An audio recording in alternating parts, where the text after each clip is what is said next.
Přátelé, právě se nacházím na nejmenovaném lomu na Vysočině.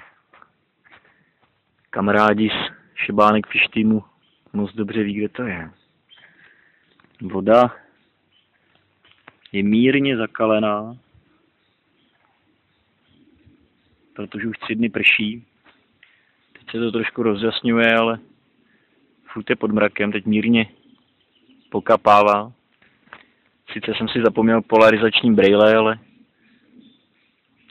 bylo viděno mnoho štik, všechno menších velikostí, kolem 40 cm. Na hladině se vyhřívají amuři klasicky. Cílová ryba okoun. A uvidíme, jestli se poštěstí.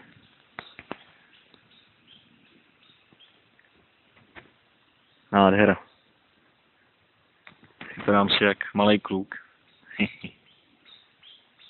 Je to prostě balzám na duši. Jenom ten bordel tady občas ve vodě, petlahev tamhle. Pod stromem. Tak uvidíme. Tamhle na druhé straně, v tom rohu, tak jsem se bavil s pánem, co sem nasazuje.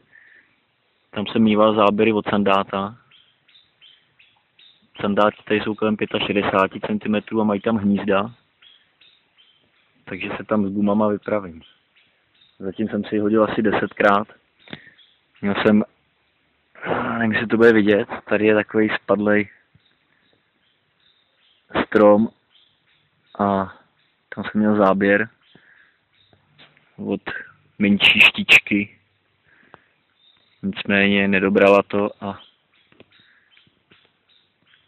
takže jsem nezaseknul.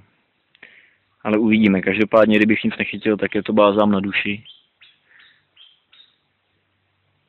A krásný relax.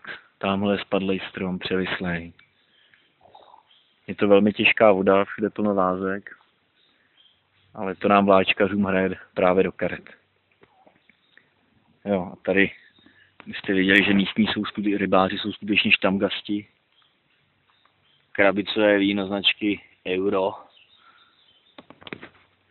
Myslím, že když už nic, tak se ten člověk minimálně poblil a druhý den o tom věděl.